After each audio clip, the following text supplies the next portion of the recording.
Hey, it's Anthony from S2K and today I'm going to be working on the Eggshell Civic again.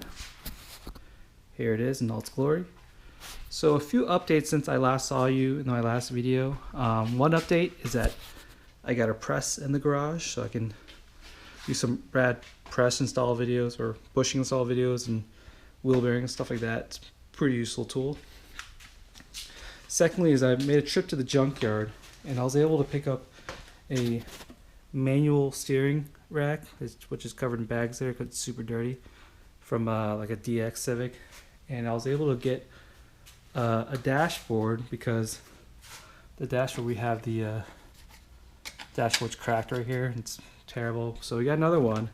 It's a different color. It's like charcoal or something like that, but it also has some cracks like near the VIN like this, but it hasn't fully broken off yet, which is cool. Has a crack right there, has a crack right there. So hopefully in a future video I can have a video of me restoring this dashboard.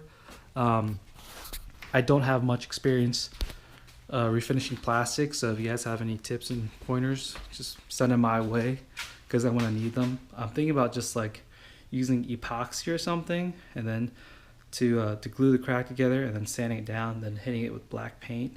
So that's one of the things I'm thinking.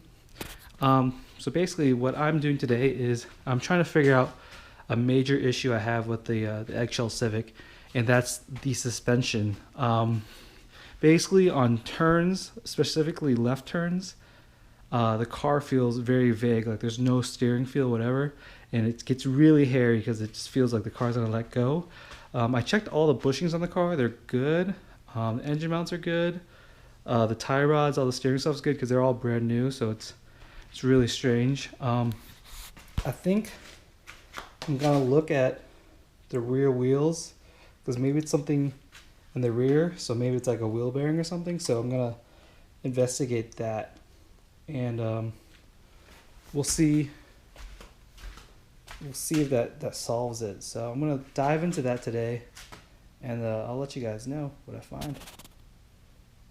So we're looking at this car, and the wheel has some play to it.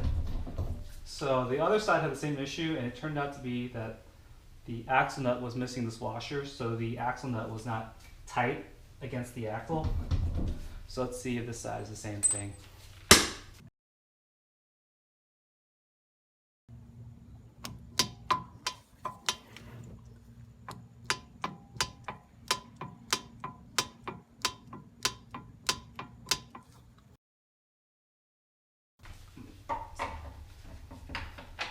The right size.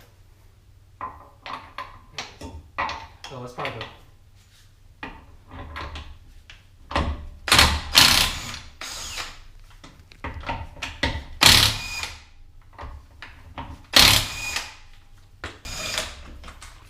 You got the fail right there. Can you imagine we were driving the car like this?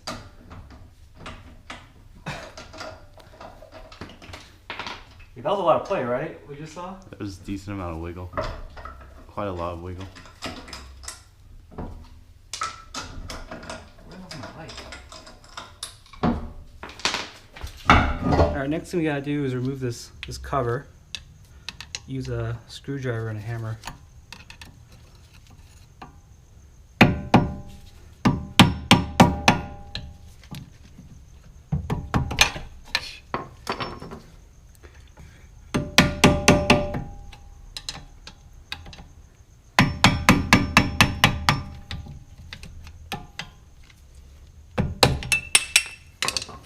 Oh, we actually staked this one. Alright, next is take off the... Actually, it looks like there's a washer in there. Next is take off the axle nut. It's a 32 mil. Oh, you're talking about that big washer in the back behind the nut? Yeah. That was not causing all the vibration. No way. Oh no, there is no washer here. Alright. Because there's like... Is there no bearing in the rear? There's a bearing. How do you know the bearing's not bad? I looked at it.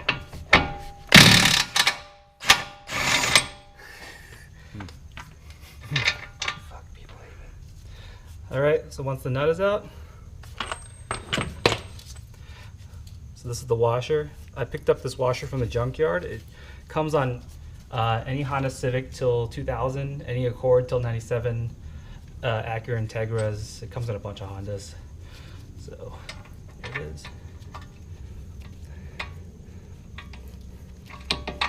It's definitely missing it. Of course, line up the keyhole with the axle, glue it in.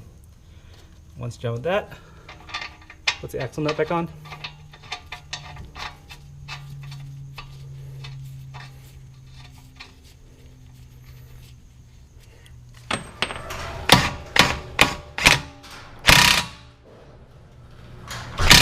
Okay, we're good. Torque spec? Nah, don't need. 800 foot-pound gun. I'm pretty sure it gets 100 something foot-pounds. And then these are your kit. Oh yeah. Next is stake the nut.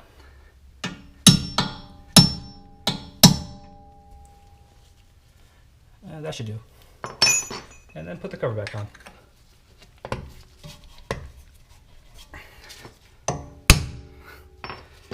And that's it.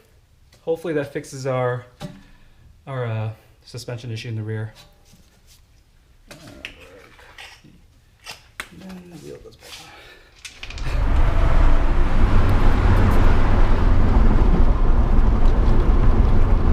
Okay, turn coming up. And let's take this turn okay speed, where before it'd be really, oh yeah, that's much better. Even a slow turn like that was super sketchy before. Oh yeah, so much better.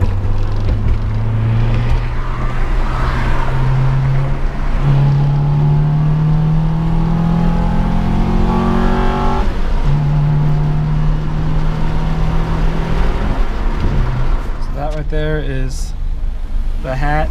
There's some rad burgers in there, hot dogs. They're open pretty late.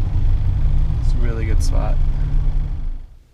So after I installed the washers on both sides, there's no play in the wheel anymore. Basically what was happening was, since that washer was missing, even if you snug down that nut, it wasn't snugging the hub all the way to the axle, so there's still some movement. The hub was moving in and out, as you saw before. So now both sides are completed, and I took this for a drive. I went on some freeways and just on some like ramps and stuff, and this car feels so much more planted now. It's so much better. Like before, it was so sketchy. Like you saw like how the hubs were, they're just moving in and out. So imagine both sides doing that, and when you're turning, like both the hubs are moving independently of the car, and it's just really scary. It's probably doing like toe changes or something really weird like that. So that's how I fixed it. Probably because the previous owner just, the wheel bearings look new, the hubs and wheel bearings look new, so I'm assuming the previous owner changed that out but forgot to put in that washer, and that was actually a really major piece of this. So I'm glad that everything worked out and everything's good now. So I'm happy that how this turned out. So next blog video, probably going to be installing this oil pan gasket with some studs and nuts, because the oil pan on that car is leaking, and I've actually replaced it with this before, but hopefully I'll do it right this time and it'll stop leaking. So don't forget to subscribe and give me a follow. Thanks. Bye.